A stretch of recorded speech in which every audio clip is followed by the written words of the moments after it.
Eikö se ole meidän kerroksessa? Se on yksi olemassa. Joo, nyt.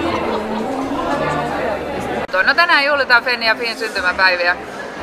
On ollut iso projekti, sitä on parisen vuotta kaiken kaikkiaan edistetty ja se on ollut iso ponnistus kaikille fennialaisillekin, koska sitä on aloitettu useamman kerran talossa ja vihdoin viimein päästy maaliin. Ja tänään meillä on sitten lastenjuhlat, syntymäpäivät ja mahdollisimman moni fennialainen tietenkin olisi hienoa, jos pääsisi paikalle ja paljon täällä onkin väkeä.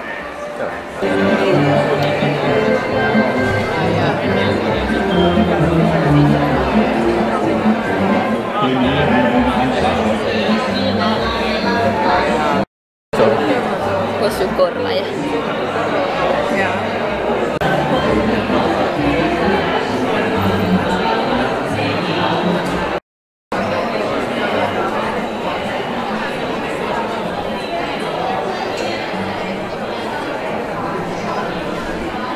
Olipa kerran 6 pientä fennialaista.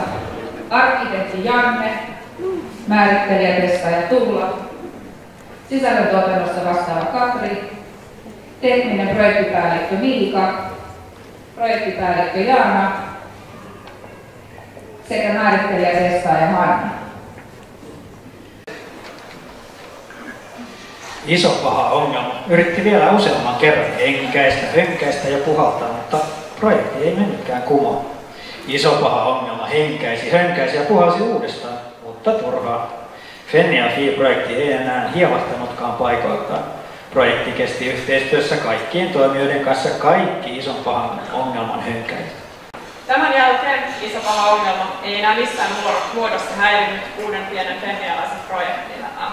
Fennia.fi saatiin julkaistua asiakkaille keskiviikkona 5. kesäkuuta 2013 kello 10.59. Sen pituinen se.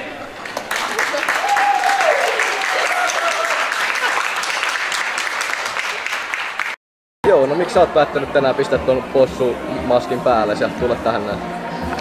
No tänään on tää virallinen juhlapäivä ja tänään juhlitaan mehuboolilla ja kakulla tätä Fennia.fiin synttäreitä. Joo, eli olen ollut projektiryhmän tukena projektin aikana. No miltä nyt tuntuu? Helpottuneelta.